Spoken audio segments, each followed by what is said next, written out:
সারা রাত্রি ধরে বৃষ্টি হয়েছে এবং সকাল সকাল অবধি বৃষ্টি হচ্ছে, কিন্তু কাজে বেরোতে বর্ষার সময় এই জুতোগুলো পরে যাব, যেটাকে গামবুট বলা হয়। এবং কি আমাদের যেহেতু পশু পাখিদের নিয়ে কাজ এবং বিভিন্ন জায়গায় যেতে হয়, এক গ্রাম থেকে শুরু করে অন্য গ্রামে বিভিন্ন জায়গায় ঘুরতে হয়, তার জন্য কিন্তু এই বর্ষার দিনে এই যে জুতোগুলো এগুলো কিন্তু খুব কাজে লাগবে। এবং এই যে আমার দ্বিচক্রী যানটি, বাহনটি, বাইকটা নিয়ে কিন্তু আমি কাজ করতে যাই।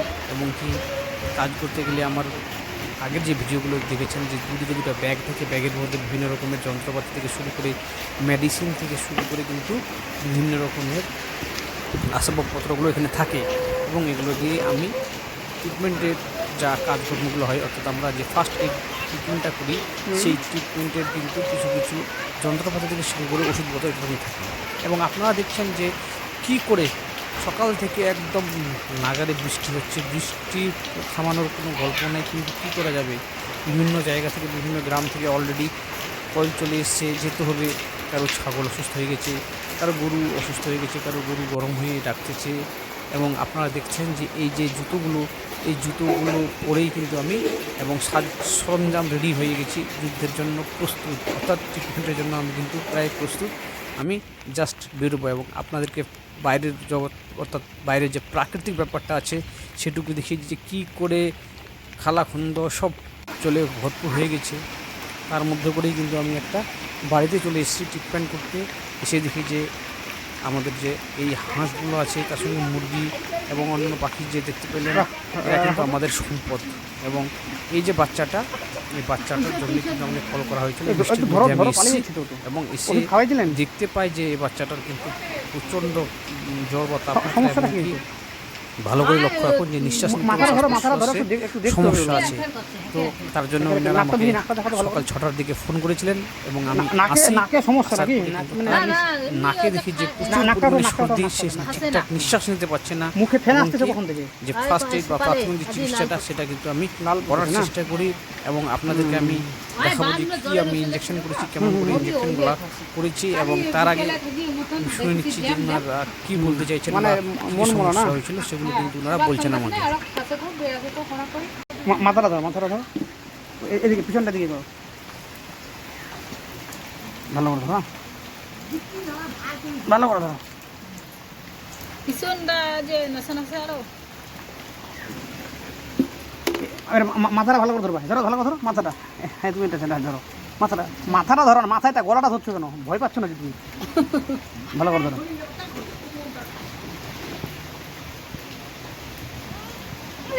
ছাড়ো ছাড়ো ছাড়ো ছাড়ো ছাড়ো।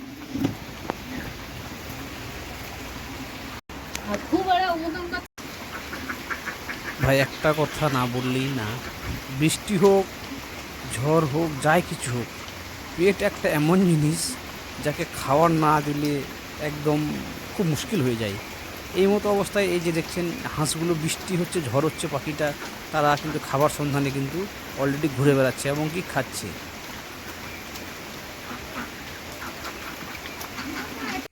প্রথম কাজটি করার পরে আমি আরেকটা বাড়িতে চলে এসেছি, প্রায় 5 কিলোমিটার বাইক রান করে বা গাড়ি চালিয়ে আমি চলে এসেছি। এবং এখানকার একটা গরুর খুব অসুস্থতা, এবং আমাকে ফোন করে সকালের দিকে ফোন করেছিল। আমি ওই কাজটা সেরে, অর্থাৎ প্রথমে যে দেখলেন ভিডিওটা, যে একটা ছাগলের বাচ্চাকে ট্রিটমেন্ট করেছি, ট্রিটমেন্ট করে কিন্তু আমি চলে এসেছি আরেকটা গ্রামে, সে 5 কিলোমিটার দূরে। কিন্তু আসার পরে দেখেছি বৃষ্টির কোনো থামানোর কোনো কথা নাই, বৃষ্টি অবিরামভাবে পড়ে চলেছে। কিন্তু যেহেতু পার্শ্ববর্তী গ্রাম থেকে কলগুলি এসছে বা যাদের যাদের সমস্যা হয়েছে তারা ফোনে আমাকে জানিয়েছে, এবং আমি কথা দিয়েছি যে না আমি যাব এবং কি গিয়ে দেখব, এবং কি যতটুকু পারি ফার্স্ট এইড বা ট্রিটমেন্টগুলো যা করার করব সেগুলো কিন্তু কথা দিয়েছি। এবং কি আমি একের পর এক পশুগুলোকে দেখছি এবং কি দেখে দেখে ট্রিটমেন্টগুলো করছি। তার মাঝে মিডিলেই দেখেন যে কীরকম করে বৃষ্টিটা পড়ে যাচ্ছে, এবং কি এই যে জমিতে প্রচুর জল জমে গেছে। এবং কি এই যে গরুটা, এই গরুটার জন্যই কিন্তু আমাকে ডাকা হয়, এবং কি সে 4 দিন ধরে কিন্তু অসুস্থ হয়ে গেছে, খাওয়া দাওয়া কোনো কিছু করছে না। এবং কি বলে যে দুর্বলতার একটা ভাব আছে। তার জন্য আমি প্রথম যেটা আমার কাজ হবে যে তার শারীরিক অবস্থাটা পরীক্ষা নিরীক্ষা করা, এবং কি তার তাপমাত্রা কত, সেই তাপমাত্রাটা কিন্তু আমি দেখে নিচ্ছি এবং তাপমাত্রার উপর নির্ভরই করি কিন্তু আমাদের ট্রিটমেন্ট শুরু হবে। তার আগে আমি তাদের মুখ থেকে হিস্ট্রি শুনে নিয়েছি এবং আপনারাও শুনতে পাচ্ছেন যে আমি কী জিজ্ঞাসা করেছি এবং কী কথা বলছি। কেন যে গরু তো কথা বলতে পারে না, তার জন্য তাদের মুখ থেকে আমাকে শুনতে হয় গত 3-4 দিন ধরে কী অবস্থা ছিল এবং কী রকম পরিস্থিতি ছিল।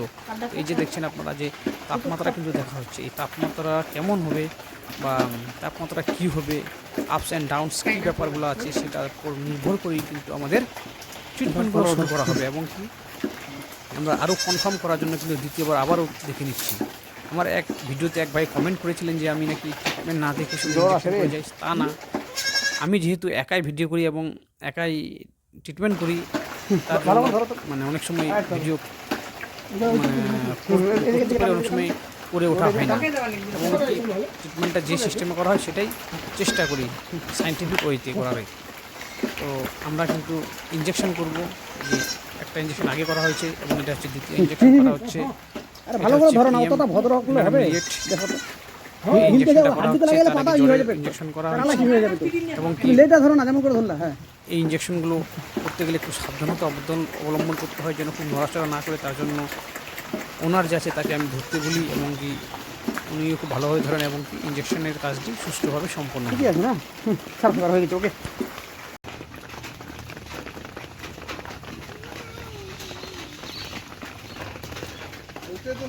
এই যে আপনারা গ্লাভস হাতে আমার গানটি দেখছেন, এটাকে বলা হয় ইয়াই গান।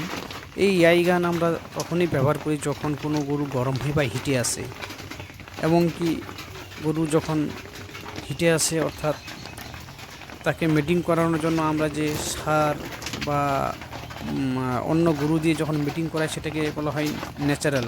কিন্তু আমরা যখন ইনজেকশনের মাধ্যমে সিমেন্ট প্রয়োগ করি সেটাকে বলা হয় কৃত্রিম প্রজনন। তো এই কৃত্রিম প্রজননের জন্য কিন্তু আমি রেডি হচ্ছি। জ্বরের যে কেসটা দেখালাম ওই কেসটা করে আরও এদিকে মোটামুটি 7 কিলোমিটার দূরে আমি আরেকটা বাড়িতে আসি এবং কি গরু যে গরম হওয়ার যে ইনজেকশনটি সেটি আমি করছি। এবং তার সঙ্গে সঙ্গে দেখুন যে বর্ষাকালে কী চাষবাস হয়, এখন কচু আছে এবং কি আরও অন্যান্য লাউ থেকে শুরু করে বিভিন্ন রকমের সবজি আছে। তার সঙ্গে সঙ্গে প্রাকৃতিক পরিবেশ, অর্থাৎ কী করে জল পড়ে যাচ্ছে সেটাও দেখেন আপনারা। এবং কি বর্ষাকালীন যে গ্রামের যে একটা প্রাকৃতিক পরিবেশ, সেই পরিবেশটাও আপনারা একটু উপভোগ করুন। শুধু খালি তো ইনজেকশান, ট্রিটমেন্ট, ফার্স্ট এইড এসব করলে তো হবে না, তার সঙ্গে সঙ্গে দেখতে হবে। কিন্তু তার আগে আমি তার সঙ্গে সঙ্গে একটা জিনিস দেখাতে চাই যে কী করে আমাদের গ্রামগঞ্জের যে রাস্তাগুলো হয় সেই রাস্তার মধ্যে কেমন করে জল জমে থাকে এবং কি আপনি নিজে বাঁধেন। এটা আমি কেটে দিয়েছি রাস্তার মধ্যে, এবং কি যে রাস্তা থাকে সেই রাস্তার মধ্যে কাদা জল থাকে, তা সত্ত্বেও কিন্তু আমাদেরকে গিয়ে ট্রিটমেন্ট করতে হয়। এই যে সাদা গরুটা, এই সাদা গরুটাকেই কিন্তু আমি এই ইয়াই করাবো, অর্থাৎ কৃত্রিম প্রজনন করাবো। এবং ওর যে পাশে দুটো গরু দেখছেন, সেই গরু দুটো কিন্তু আমার হাত দিয়েই এই ইনজেকশন করেছিলাম, অর্থাৎ কৃত্রিম প্রজনন করেছিলাম। এবং কি প্রজনন করার পরে হয়, ওই জন্য এই যে মালিক আছে অর্থাৎ গাভীর ওনার আমাকে ফোন করে বলে যে গরম হচ্ছে, এসে যেন আমি ইনজেকশনটা করে দিয়ে যাই। দেখুন এবার গ্রামগঞ্জের রাস্তা কী হয়। এই যে রাস্তা দেখছেন তো, যে জল জমে গেছে এবং এই রাস্তা দিয়ে কিন্তু আসতে হচ্ছে আমাদেরকে। রাস্তায় কোনো পিচ নাই, কোনো কিছু নাই, কাদা মাটিতে ভরে গেছে, জল জমে গেছে। সেই জল জমা রাস্তার মধ্য দিয়ে কিন্তু যেতে হয়। আমাদের যে বাইকের চাকা কিন্তু একদম কাদার মধ্যে ঢুকে যায়। ঢুকে যাওয়ার পরেও কিন্তু আমরা কষ্ট করে এক গ্রাম থেকে অন্য গ্রামে যাই, গিয়ে মানে পরিষেবাটুকু যতটুকু দেওয়া যায় দেওয়ার চেষ্টা করি আমরা। কেন পশুর ক্ষেত্রে বা এই যে পশুর ফিল্ডে কোনো অ্যাম্বুলেন্স নাই যে নিয়ে গিয়ে হসপিটালে গিয়ে অ্যাম্বুলেন্স দিয়ে গিয়ে দেখাবে বা তাদের যে আদার্স হিউম্যানের যে ফ্যাসিলিটিগুলো হয় সেগুলো না। এক্ষেত্রে উল্টো আমাদেরকে আসতে হয়, এসে কিন্তু এইরকম রাস্তাঘাটের মধ্য দিয়ে করতে হয়। এই যে গরুটা দেখতে পাচ্ছেন, এই গরুটাকেও কিন্তু আমরা গরম হয়েছিল এবং কি এটাকে কৃত্রিম প্রজনন করা হবে হিটে এসে। ওখানে খাটা করে বাঁধো। অর্থাৎ গরুটা গরম হয়েছে হওয়ার পরে কিন্তু এটাকে আমরা কৃত্রিম প্রজনন করাবো। এবং কি যে বৃষ্টি থামার তো কোনো গল্প হচ্ছে না, সেটা ভিডিওর প্রথম থেকে শুরু করে বলে আসছি। এবং কি এই যে গরুটাকে কিন্তু আমরা কৃত্রিম প্রজনন আমরা করাবো। ওইটা করার পরে এটা কিন্তু একটা দ্বিতীয় কেস। এই কেসটা হচ্ছে পিছনে দেখুন যে ব্লাড কালো হয়ে লেগে গেছে, মানে মরা ব্লাড বা কালো ব্লাড একেবারে পুরো লেগে আছে। কেন? এই গরুটার পেটে বাচ্চা কিন্তু মরে আছে এবং কি এই গরুটার পেট থেকে বাচ্চা বের করা হবে। তার জন্য আমরা প্রিপারেশন নিচ্ছি এবং দেখছি যে কি করা যায় কি করা যায় না, সেটা কিন্তু আমরা দেখব।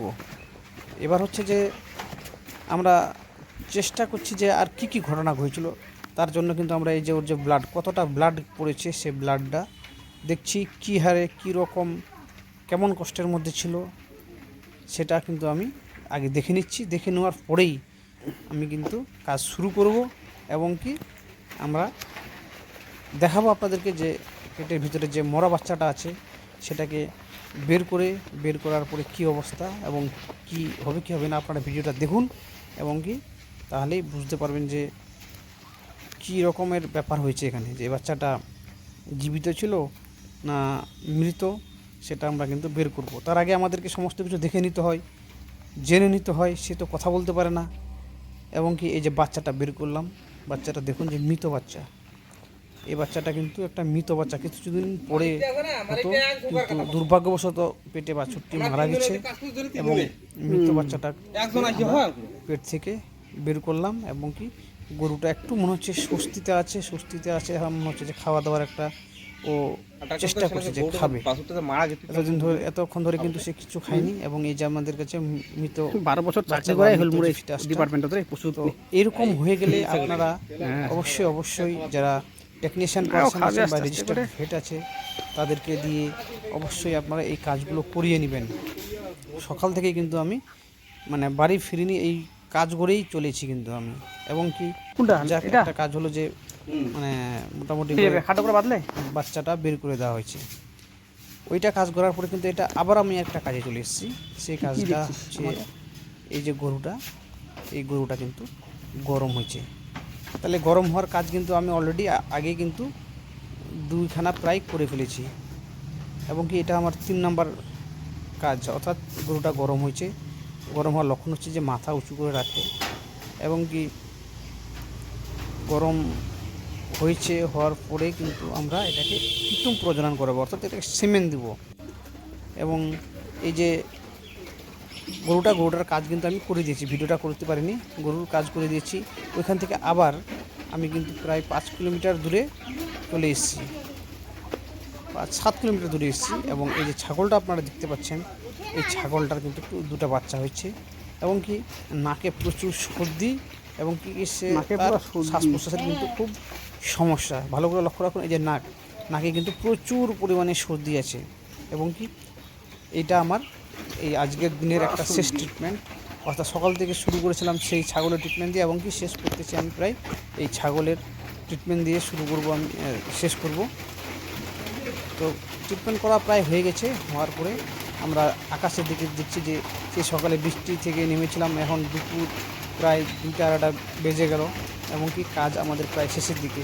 তো আমাদের এই ভিডিওগুলি কেমন লাগছে আপনারা অবশ্যই কমেন্ট করে জানাবেন এবং কি যারা আমার চ্যানেলটিকে নতুন দেখছেন তারা অবশ্যই কিন্তু সাবস্ক্রাইব করবেন এবং কি ভালো লাগলে লাইক, কমেন্ট, শেয়ার এবং সাবস্ক্রাইব করতে ভুলবেন না। তার সঙ্গে পাশে থাকা যে বেল আইকনটি আছে সেটাকে অবশ্যই প্রেস করবেন। সকলকে ধন্যবাদ।